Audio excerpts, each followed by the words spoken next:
नमस्कार दोस्तों, आज हम बात करने वाले हैं automatic light changer and automatic generator on off panel design की। इन पैनल डिज़ाइन में कौन कौन से कंपोनेंट का यूज किया जाता है, पहले उनके बारे में जान लेते हैं। तो हम पहले जानेंगे automatic light changer control panel में कौन कौन से कंपोनेंट यूज किए जाते हैं। तो चलिए देख लेते हैं। हम दो कॉन्टैक्टर का यूज करते हैं, कॉन्टैक्टर 1 एंड कॉन्टैक्टर 2 एंड दो वोल्टमीटर 1 एंड वोल्टमीटर 2। वोल्टमीटर 1 ये हमारी एसी पावर सप्लाई की वोल्टेज को बताता है और वोल्टमीटर 2 ये जनरेटर से आने वाली वोल्टेज को बताता है। और यहाँ टर्मिनल ब्लॉक यूज किए जाते हैं, जो कि ये दोनों कॉन्टैक्टर के आर फेस को आपस में कनेक्ट करके आर पॉइंट पर और वाई फेस को आपस में कनेक्ट करके वाई पॉइंट पर और बी फेस को आपस में कनेक्ट करके बी पॉइंट पर कनेक्ट किया जाता है। और दो रिले का यूज किया जाता है, रिले 1 एंड रिले 2। दो ट्रांसफार्मर का यूज किया है। दो ट्रांसफार्मर की जगह एक ट्रांसफार्मर का भी यूज कर सकते हैं। एक ही ट्रांसफार्मर से दोनों रिले को ऑपरेट करा सकते हैं। हम दो ट्रांसफार्मर का यूज इसलिए किया है क्योंकि हमें जो ये वायरिंग करते हैं तो थोड़ी साफ साफ दिखे, नहीं तो पास पास रिले कर देते तो थोड़ी पास पास वायर होते तो थोड़ा कन्फ्यूजन हो सकता था, इस वजह से। अब जान लेते हैं generator, automatic generator control panel में कौन कौन से कंपोनेंट का यूज किया जाता है। दो टाइमर को, टाइमर 1 एंड टाइमर 2, एक रिले, एक ट्रांसफार्मर का प्रयोग किया है। ट्रांसफार्मर के साथ ब्रिज रेक्टिफायर का प्रयोग करके हम 12 वोल्ट एसी को 12 वोल्ट डीसी में कन्वर्ट कर लेते हैं। अब ये कंट्रोल पैनल किस प्रकार काम करते हैं, आइए चेक कर लेते हैं। ये मान लीजिए इस समय हमारी लाइट नहीं है और हमारा जनरेटर स्टार्ट है। जनरेटर से उत्पन्न होने वाली वोल्टेज हमारे लोड तक किस प्रकार पहुंचेगी, चलिए देख लेते हैं। यहाँ से आर वाई बी तीनों फेस मिल रहे हैं जनरेटर से और ये कॉन्टैक्टर तक पहुंच रहे हैं। हमारे लोड तक ये तीनों फेस तभी पहुंचेंगे जब हमारा ये कॉन्टैक्टर ऑन होगा। कॉन्टैक्टर तभी ऑन होगा जब कॉन्टैक्टर की दोनों कॉइल पॉइंट पर हमारे फेस को कनेक्ट करेंगे। एक फेस से हम कॉन्टैक्टर के A2 पॉइंट से हमने कनेक्ट कर दिया है तथा कॉन्टैक्टर कॉइल की दूसरे पॉइंट को हम रिले के NC पॉइंट में कनेक्ट कर दिया है और रिले का कॉमन पॉइंट फेस R से हमने कनेक्ट कर दिया है। रिले में जब हम 12 वोल्ट डीसी सप्लाई देते हैं तब हमारे रिले का कॉमन पॉइंट और एनो पॉइंट आपस में कनेक्ट हो जाते हैं। हमारे रिले में 12 वोल्ट डीसी वोल्टेज आना बंद हो जाती है तो कॉमन पॉइंट और NC पॉइंट आपस में कनेक्ट हो जाते हैं। क्योंकि इस समय अभी लाइट आ नहीं रही है, इसलिए हमारे रिले का कॉमन पॉइंट और NC पॉइंट आपस में कनेक्ट होंगे तो हमारे R फेस से यहाँ से वोल्टेज यहाँ से होते हुए A1 कॉन्टैक्टर के A1 पॉइंट में पहुँच जाएगी और B फेस यहाँ से होते हुए A2 कॉइल के A2 पॉइंट में पहुँच जाएगा और हमारा कॉन्टैक्टर ऑन हो जाएगा।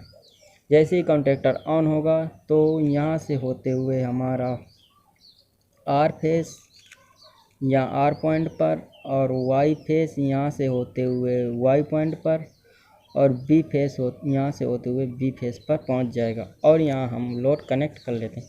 इस प्रकार हमारे जनरेटर से उत्पन्न होने वाली वोल्टेज लोड तक पहुँच पाएगी।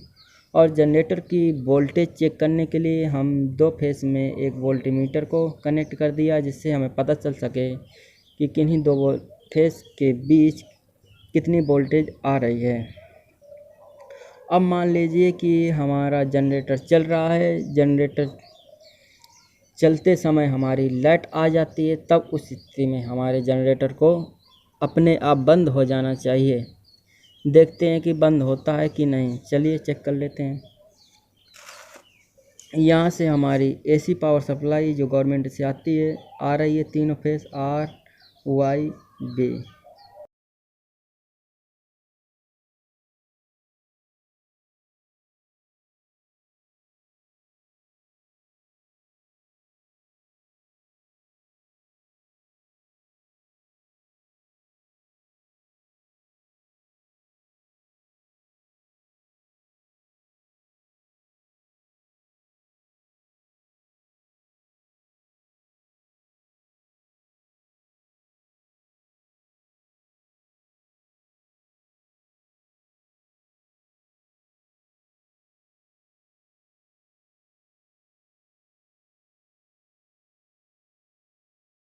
जो हमारा वाई फेस आ रहा है पावर सप्लाई का, उसके एक टाइमर के कॉइल पॉइंट से कनेक्ट कर दिया, कॉइल पॉइंट 2 से, और उसी को हम कॉमन से कनेक्ट कर दिया है।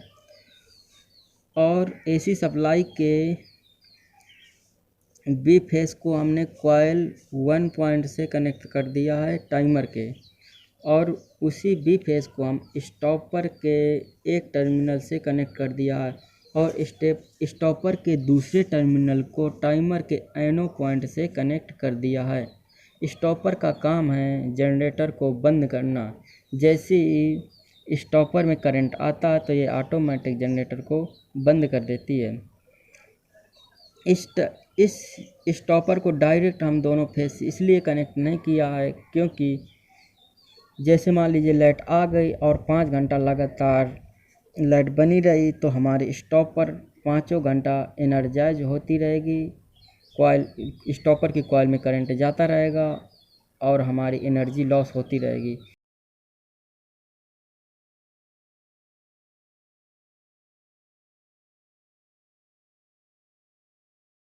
टाइम सेट कर दिया जाता है। जैसे ये जनरेटर बंद हो जाता है तो ऑटोमेटिक ये सर्किट को ओपन कर देता है, जिससे स्टॉपर में करंट जाना बंद हो जाती है और स्टॉपर अपना काम करना बंद कर देती है, जिससे एनर्जी का लॉस नहीं होता। अब चलते हैं, यहाँ से हमारा जनरेटर तो बंद हो गया। देखिए बी फेस हमारा यहाँ स्टॉपर में आया और वाई फेस यहाँ टाइमर के माध्यम से यहाँ से होते हुए आ गया, क्योंकि जैसी लाइट आएगी तो ये एनो पॉइंट और कॉमन पॉइंट आपस में कनेक्ट होंगे और स्टॉपर तक पहुँच जाएंगे। जनरेटर बंद हो गया। अब हमारे AC power supply R phase ये कॉन्टेक्टर तक पहुँचा, वाई फेस कॉन्टेक्टर तक पहुँचा और बी फेस भी कॉन्टेक्टर तक पहुँच गया। और आर फेस डाउन ट्रांसफार्मर को कनेक्ट किया गया है। 12 वोल्ट एक रिले को ऑपरेट कराएंगे इस ट्रांसफार्मर की मदद से। जैसे इस ट्रांसफार्मर वोल्टेज आएगी ये रिले एनसी से एनो में कनेक्ट हो जाएगी। कॉमन पॉइंट और एनो पॉइंट आपस में कनेक्ट हो जाएगा। जैसे ही एनो पॉइंट कनेक्ट हुआ तो इस आर फेस कॉमन से होते हुए और एनो पॉइंट से होते हुए कॉन्टेक्टर के A1 पॉइंट में पहुंच जाएगी वोल्टेज, और दूसरे कॉन्टेक्ट कॉइल के दूसरे पॉइंट में बी फेस से पहुंच रही है तो हमारा कॉन्टेक्टर ऑन हो जाएगा उस स्थिति में। और कॉन्टेक्टर जैसे ऑन हुआ तो यहाँ से वोल्टेज होते हुए यहाँ से आर पॉइंट तक और यहाँ से होते हुए वाई पॉइंट और यहाँ से होते हुए बी पॉइंट तक पहुँच जाएगी। इस प्रकार हमारे लोड तक एसी पावर सप्लाई पहुँच जाएगी। और वोल्टमीटर को 2 फेस में कनेक्ट कर दिया है, जिससे हमें पता चल सके कि कितनी वोल्टेज आ रही है। मान लीजिए कि स्टॉपर की कॉइल जल गई है या फिर वायर स्टॉपर का यहाँ से जल गया है, तब उस स्थिति में क्या होगा। यदि जनरेटर चल रहा है और लाइट भी आ गई तो क्या शॉर्ट सर्किट होगा या नहीं, आइए चेक कर लेते हैं। वैसे तो शॉर्ट सर्किट नहीं होगा, चलिए देख लेते हैं किस प्रकार। यहाँ से आर फेस कॉन्टेक्टर तक वाई फेस और बी फेस पहुँच जाते हैं। इस ट्रांसफार्मर की मदद से ये वाली रेले ऑपरेट होगी। जैसे ही इस ट्रांसफार्मर में वोल्टेज आएगी तो ये एनो एनसी से एनो में कनेक्ट हो जाएगा और यहाँ सर्किट ओपन हो जाएगी, जिसके कारण जनरेटर से करंट आने पर भी ये कॉन्टेक्टर ऑफ हो जाएगा, क्योंकि यहाँ एनसी और कॉमन पॉइंट पहले कनेक्ट थे, अब कॉमन पॉइंट और एनो पॉइंट कनेक्ट हो जाएंगे। क्योंकि यहाँ से लाइट आती ही 12 वोल्ट डीसी को रिले को मिल गई तो ये एनसी से एनो में हो जाएगा, जिसके कारण ये कॉन्टेक्टर ऑफ हो जाएगा और शॉर्ट सर्किट नहीं होगा। अब मान लीजिए कि लाइट तो आ गई, जनरेटर बंद हो गया था, अब लाइट चली गई तो जनरेटर को ऑटोमेटिक ऑन हो जाना चाहिए। अब देखते हैं, मान लीजिए लाइट चली गई है तो ऑटोमेटिक जनरेटर ऑन कैसे होगा।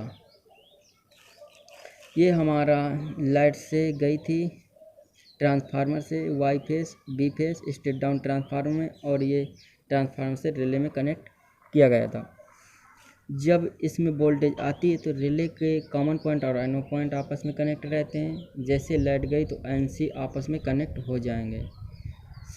यहाँ पर सेल्फ लगी हुई है, सेल्फ से एक बैटरी को अटैच किया गया है। जैसे सेल्फ के दोनों पॉइंट में बैटरी के दोनों पॉइंट जोड़ देंगे तो ये जनरेटर को स्टार्ट कर देती है। तो देखते हैं दोनों पॉइंट, ये पॉइंट तो फेस से डायरेक्ट कनेक्ट है। जैसे ये पॉइंट बैटरी के नेगेटिव पॉइंट से कनेक्ट होगा तो जनरेटर ऑटोमेटिक स्टार्ट हो जाएगा। अब देखते हैं कैसे ये पॉइंट इस पॉइंट से कनेक्ट होता है। ये पॉइंट यहाँ से एनसी से होते हुए रिले के कॉमन पॉइंट से और टाइमर के कॉमन पॉइंट में आया, और कॉमन पॉइंट से होते हुए टाइमर के एनसी पॉइंट से होते हुए इस प्रकार सेल्फ में मिल गया और सेल्फ स्टार्ट हो जाएगी। जैसे सेल्फ में करंट पहुंचा तो ये जनरेटर को स्टार्ट कर देगा। ये टाइमर यहाँ पर इसलिए लगाया गया है क्योंकि जैसे ही ये सेल्फ स्टार्ट तो हो गया जनरेटर, और ये रिले एनसी में तब तक ये कनेक्ट कॉमन पॉइंट और एनसी पॉइंट तब तक आपस में कनेक्ट रहेंगे जब तक कि लाइट नहीं आई। मान लीजिए कि 3 घंटे लाइट नहीं आई और जनरेटर चल रहा है, तब परमानेंट ये सेल्फ चल रही होगी और बैटरी की ऊर्जा की खपत हो रही। तो उस ऊर्जा की खपत को कम करने के लिए यहाँ एक टाइमर लगाया गया है।